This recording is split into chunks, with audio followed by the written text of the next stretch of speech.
আমাদের তরুণদের কাছে আমার প্রথম আগে আহ্বান আছে একটা, সেটা হচ্ছে তারা যেভাবে সাহসী, যেভাবে প্রতিবাদী, যেভাবে সমাজটা দেখতে চায়, রাষ্ট্রটা দেখতে চায়, তার আগে আমার আহ্বান হচ্ছে একটা তাদের প্রতি, তারা একটা জায়গায় আরেকটু বেশি মনোযোগী হবে। সেটি হচ্ছে রাষ্ট্র কিভাবে পরিচালিত হয়। একটি বড় রাজনৈতিক দল আপনাদের ভোটে নির্বাচিত হতে চায়, বাংলাদেশে নতুন রাজনৈতিক পরিবর্তন চায়, রাষ্ট্র ব্যবস্থাপনার গুণগত পরিবর্তন চায়, তার যে ইস্তেহার, তার যে অঙ্গীকার, সেটার উপর ডেফিনেটলি আপনাদেরকে আস্থা রাখতেই হবে। যদি বিএনপি সে আস্থা পূরণে ব্যর্থ হয়, আবারও আপনাদের জনসমর্থন থেকে বঞ্চিত হবে, অথবা আপনাদের প্রতিবাদ প্রতিরোধের সম্মুখীনও বিএনপি হতে পারে।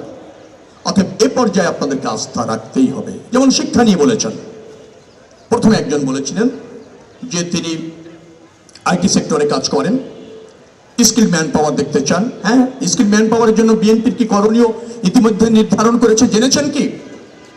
শিক্ষা খাতে যে বিএনপি জিডিপির 5% বরাদ্দ করতে চায়, যেটা এখন 1%-এরও নিচে। স্বাস্থ্য খাতে বিএনপি 5% জিডিপির বরাদ্দ করতে চায়, যেটা এখনো 1%-এর নিচে। অর্থাৎ 5 গুণ যদি শিক্ষা এবং স্বাস্থ্য খাতের বরাদ্দ বিএনপি নিশ্চিত করে বাড়াতে পারে, এবং তা যদি সঠিক ভাবে ব্যবহার করতে জানে, ডেফিনেটলি শিক্ষার মান, স্কিল্ড ম্যান পাওয়ার তৈরি, রেমিটেন্স বৃদ্ধি, রপ্তানি বৃদ্ধি এবং আইটি সেক্টরের যে উন্নয়নের গুলি কথা বলছেন তা নিশ্চিত করা যাবে। রাজনৈতিক অনৈক্য, বিভাজন, দ্বন্দ্ব সংঘাত বিএনপি চায় না, আমিও চাই না।